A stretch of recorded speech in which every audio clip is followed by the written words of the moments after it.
जनसंख्या संरचना के अंतर्गत आज हम पढ़ेंगे तीसरा टॉपिक, आयु वर्ग। सबसे पहले हमने पढ़ा लिंगानुपात, उसके बाद में ग्रामीण और नगरीय जनसंख्या। आज हमारा टॉपिक है तीसरा, आयु वर्ग। इसमें हमें 4 टॉपिक पढ़ने।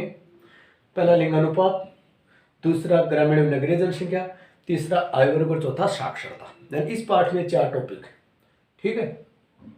तो आज हम पढ़ेंगे आयु वर्ग। भारतीय जनसंख्या को आयु वर्ग के आधार पर 3 भागों में बांटा गया है। भारत में जो व्यक्ति की जो औसत आयु 100 वर्ष मानते हुए, मतलब पूर्ण आयु को 100 वर्ष मानते हुए हमने भारत में आयु वर्ग को 3 भागों में बांटा है। पहला जो है वो है बाल वर्ग।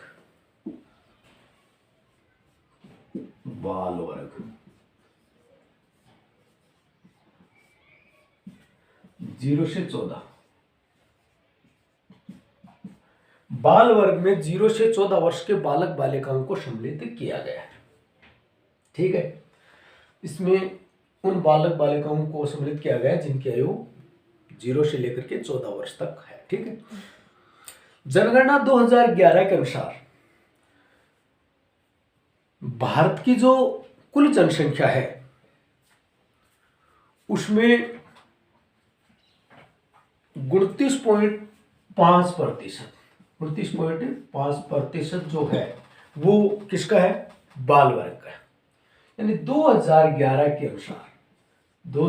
अनुसार हमारे देश की जो कुल जनसंख्या है उसका 29.5% क्या है? बाल वर्ग है।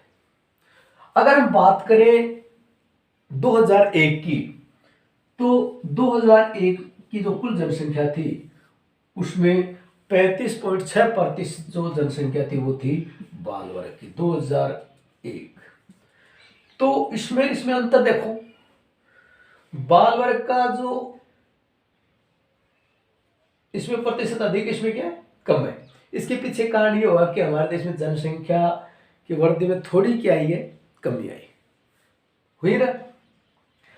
जिन देशों में जन्म दर अधिक है,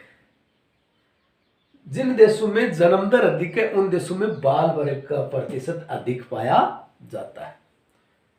भारतीय जनसंख्या को आयु वर्ग के आधार पर हम कितने भागों में बांट सकते हैं? 3 भागों में बांट सकते हैं, ठीक है। उनमें पहला है बाल वर्ग। और बाल वर्ग में किनको सम्मिलित करते हैं? 0 से 14 वर्ष के बालक बालिकाओं को इसमें सम्मिलित किया गया है, ठीक है। अब 2011 की जनगणना में या कुल जनसंख्या है उसमें 29.5% जनसंख्या बाल वर्ग की है और 2001 में 35.6% बाल वर्ग की जनसंख्या थी। और जिन देशों में जन्म दर अधिक है उन देशों में बाल वर्ग का प्रतिशत अधिक पाया जाता है, ठीक है। एक और बात बताऊं कि जिन देशों में बाल वर्ग और वर्ध वर्ग का प्रतिशत अधिक होता है वो देश आर्थिक दृष्टि से क्या होते हैं? कमजोर होते हैं।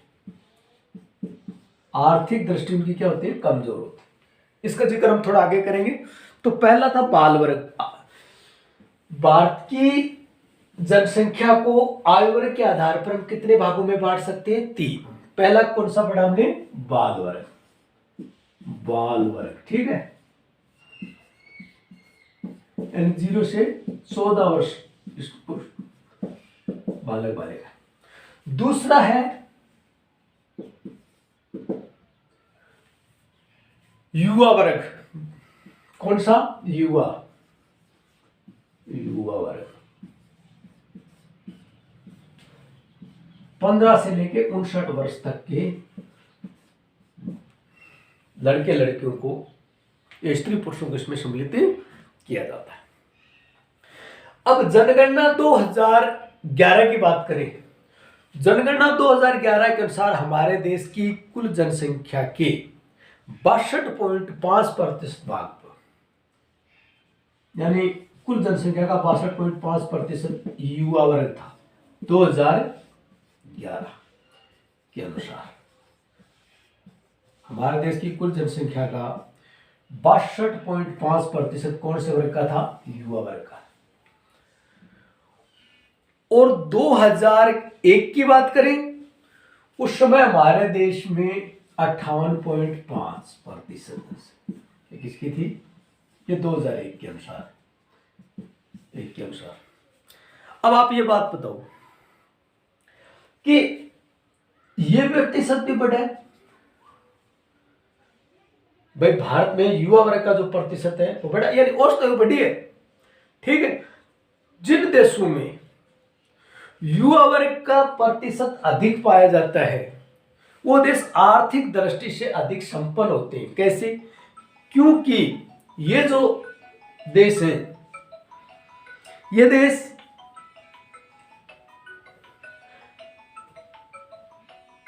देश का कार्यशील जनसंख्या वर्ग है।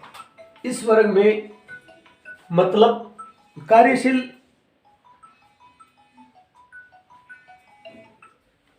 जनसंख्या के अंतर्गत आता है। ठीक है, तो इसको बोलते हैं युवा वर्ग। ठीक, जिन देशों में युवा वर्ग का प्रतिशत अधिक होता है वो देश आर्थिक दृष्टि से उतने क्या होते हैं? संपन्न होते हैं। ये जनसंख्या का कार्यशील वर्ग है। ठीक है, अब तीसरा आता है वर्ग वर्ग। वर्ग वर्ग यानी 60 से ऊपर, 60 से ऊपर। ठीक, 2011 की जनगणना के अनुसार हमारे देश में 8.1% जनसंख्या वर्ग वर्ग की थी। 2011 के अनुसार है। अगर हम बात करें 2011 से पहले की, तब से लेके आज तक हमारे देश की जो वर्ग आयु वर्ग है इसकी जनसंख्या आयु में क्या हो रही है? वृद्धि होती जा रही। यानी भारत की जो औसत आयु उसमें थोड़ी वृद्धि हो रही। भारत में वर्ग वर्ग का प्रतिशत बढ़ रहा है। ठीक है, तो कितने वर्ग हो गए जनसंख्या के? 3 वर्ग, बाल वर्ग, युवा वर्ग और वर्ग वर्ग। छोटा सा टॉपिक है, इतना कोई ज्यादा इंपॉर्टेंट भी नहीं, लेकिन आपको छोटा प्रश्न इसमें से पूछा जा सकता है। ठीक है, बाल वर्ग में 0 से 14 वर्ष के बालक बालिकाओं को सम्मिलित किया जाता है। जिस देश में जन्म दर अधिक होती है उन देशों में बाल वर्ग का प्रतिशत अधिक पाया जाता है। ठीक है, और भारत की जनगणना 2011 के अनुसार 29.5% किसका है? बाल वर्ग का है। 2011 के आंकड़े। युवा वर्ग का प्रतिशत 62.5। किसी भी देश की जनसंख्या में युवा वर्ग का प्रतिशत अधिक होगा वह देश उतने आर्थिक दृष्टि से क्या होगा? संपन्न होगा। ठीक है, क्योंकि युवा वर्ग के अंतर्गत आने वाली जनसंख्या को कार्यशील जनसंख्या माना जाता है। ठीक है, उसके बाद में आता है वर्ग वर्ग, यानी 60 से ऊपर आयु के जितने भी स्त्री पुरुष उनको वर्ग वर्ग के अंतर्गत माना गया है। और हमारे देश की 8.1% जनसंख्या 2011 के अनुसार किसकी है? वर्ग वर्ग की है। और भारत में वर्ग वर्ग का जो प्रतिशत है वो बढ़ रहा है, मतलब व्यक्तियों की जो औसत आयु उसमें थोड़ी वृद्धि हुई। तो ये 3 वर्ग थे। ठीक, अब हम बात करें उच्च बाल वर्ग वाले राज्य, यानी वे राज्य जहां पर जनसंख्या जन्म दर उच्च है, उन देशों में उन राज्यों में बाल वर्ग का प्रतिशत भी क्या होगा? अधिक होगा। तो उच्च बाल वर्ग वाले राज्य हो गए मेघालय। मेघालय में हमने अपनी जनसंख्या वृद्धि वाले में पढ़ा था, मेघालय की जनसंख्या वृद्धि सबसे अधिक थी। मेघालय, बिहार, जम्मू कश्मीर, झारखंड, राजस्थान, ये वे राज्य हैं जहां पर बाल वर्ग का प्रतिशत अधिक है। सर्वाधिक किसका है? मेघालय का, मेघालय राज्य का। ठीक है, इन राज्यों में की जो कुल जनसंख्या है उसका 18.75% बाल वर्ग का है। इसके अलावा 17.90 बिहार का, फिर 16.01 जम्मू कश्मीर का, और 15.89 झारखंड का, और 15.31% राजस्थान। यानी हमारे राजस्थान में कि कुल जनसंख्या में 15.31% बाल वर्ग का है। यानी राजस्थान की कुल जनसंख्या का 15.31% किसका है? बाल वर्ग का है।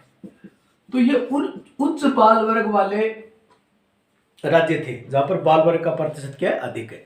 अब न्यूनतम बाल वर्ग वाले राज्य, इनमें तमिलनाडु, गोवा और केरल आते हैं, क्योंकि इनमें क्या है, इनमें जन्म दर कम है, तमिलनाडु है, गोवा और केरल, क्योंकि ये उच्च साक्षरता वाले राज्य हैं। तो यहाँ पर जनसंख्या वृद्धि भी क्या है, कम है, और जन्म दर भी क्या है, कम है। ठीक है, तो ये था हमारा आज का छोटा सा टॉपिक आयु वर्ग। संपूर्ण भारत को जनसंख्या का जो आयु वर्ग है उसको हम 3 भागों में बांट सकते हैं, बाल वर्ग, युवा वर्ग और वृद्ध वर्ग। ठीक, इस टॉपिक में से अगर कोई दिक्कत हो तो पूछ लेना। धन्यवाद।